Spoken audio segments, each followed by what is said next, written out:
Bismillahirrahmanirrahim. Assalamualaikum warahmatullahi wabarakatuh. Balik lagi bareng saya, Pak Priyadi. Di video kali ini kita akan kembali membahas terkait tentang program produktif UMKM. Sudah hampir 2 minggu kita tidak membahas program ini karena kami sendiri membimbing teman-teman yang lolos di gelombang 11 program prakerja.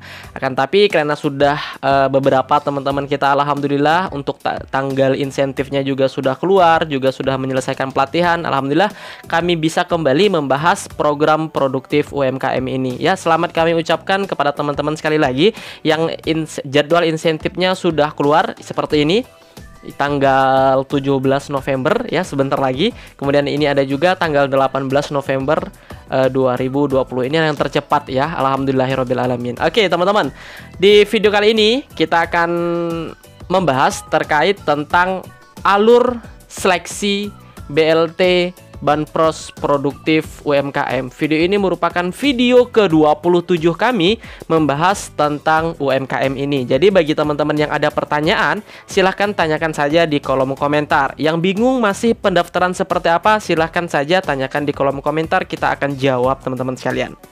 Oke, langsung saja kita ke pembahasan. Nah, perlu teman-teman ketahui bahwa penentuan lulus atau tidak itu bukan ditentukan oleh koperasi dinas di setiap daerah. Karena seperti kita ketahui, untuk BEPUM tahap kedua ini pendaftaran dilakukan di masing-masing daerah. Jadi penentunya bukan dari koperasi dinas kalian, bukan. Jadi siapa yang menentukan kelulusannya? Nah, untuk yang menentukan kelulusnya akan kita bahas setelah yang satu ini. Teman-teman, bagi yang baru pertama kali melihat video pada channel ini, teman-teman bisa cek video-video kita sebelumnya karena banyak sekali video yang membahas terkait tentang bantuan sosial. Barangkali ada hal-hal yang teman-teman cari seperti itu ya.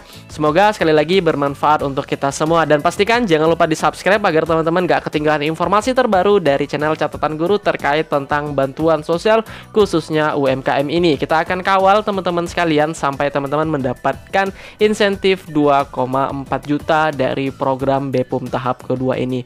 Oke teman-teman, yang selanjutnya yaitu teknis penentuan kelulusan. Seperti apa sih Bang teknik atau teknis ya penentuan kelulusan dari program ini? Oke teman-teman, kita akan kebahas. Jadi banyak sekali yang mendaftar untuk peserta BEPUM tahap 2 karena sudah terbukti banyak teman-teman kita yang juga sudah lulus untuk tahap pertamanya ya, dan juga sudah menerima insentif sebesar 2,4 juta rupiah yang diterima satu kali cair seperti itu. Nah, jadi teknik penentuan kelulusan adalah yang pertama peserta itu mendaftar ya di dinas koperasi yang secara offline, kemudian juga bisa juga dilakukan secara online.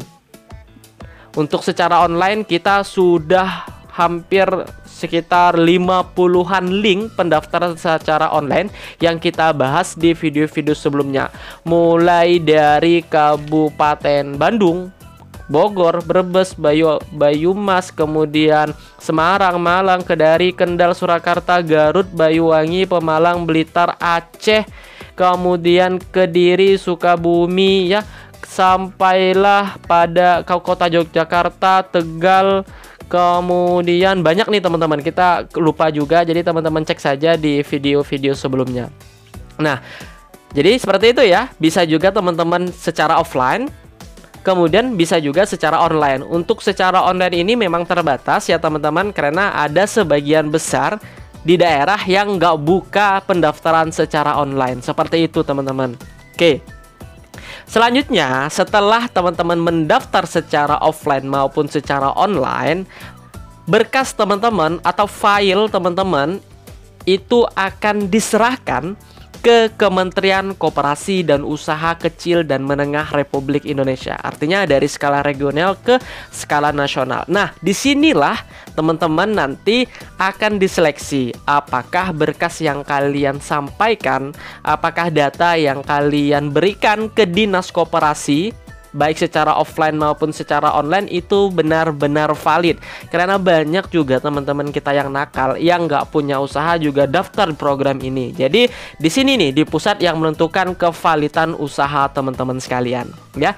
Jadi jangan salahkan dinas koperasi di daerah kalian jika kalian nggak lulus, karena yang menentukan lulus atau tidaknya yaitu di Kementerian Koperasi dan Usaha Kecil dan Menengah Republik Indonesia. Nah, selanjutnya ketika teman-teman dinyatakan lulus, maka ya teman-teman bisa mengecek apakah teman-teman lulus atau tidak itu bisa melalui SMS, ya, notifikasi SMS. Bisa juga teman-teman cek secara mandiri dengan menggunakan form BRI secara online. Untuk tutorialnya sudah kita buatkan, ya.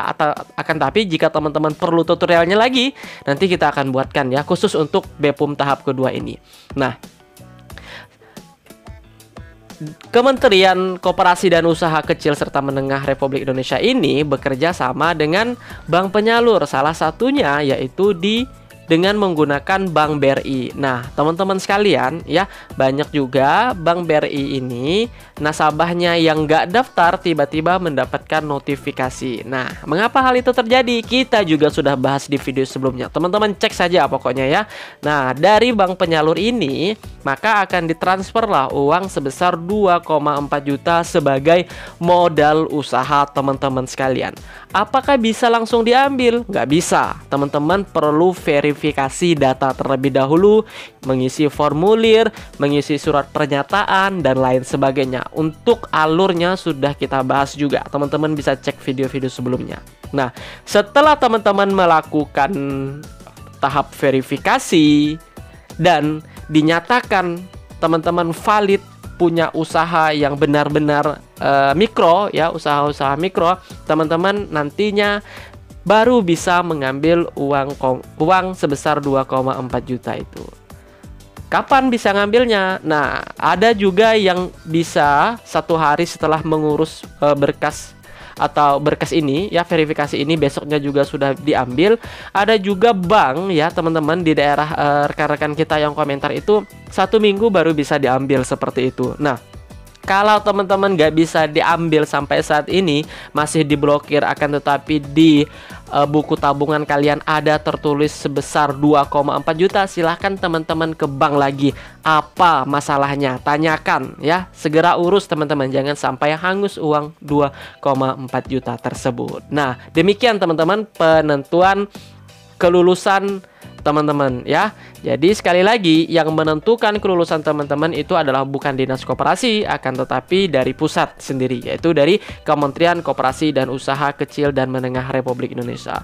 Koperasi itu hanya sebagai pihak ketiga yang mengumpulkan data teman-teman. Nantinya data teman-teman akan ditransfer ke pihak pusat yang selanjutnya akan diseleksi. Nah, seperti itu saja teman-teman di video kali ini. Sekali lagi, semoga bermanfaat. Jangan lupa jika bermanfaat, ya, di-share kepada teman-teman yang lain. Jangan sampai satu kebaikan ini berhenti di teman-teman sekalian. Dan jangan lupa jempolnya jika teman-teman merasakan manfaat. Dan terima kasih kami ucapkan. Assalamualaikum warahmatullahi wabarakatuh. Sampai ketemu di video berikutnya.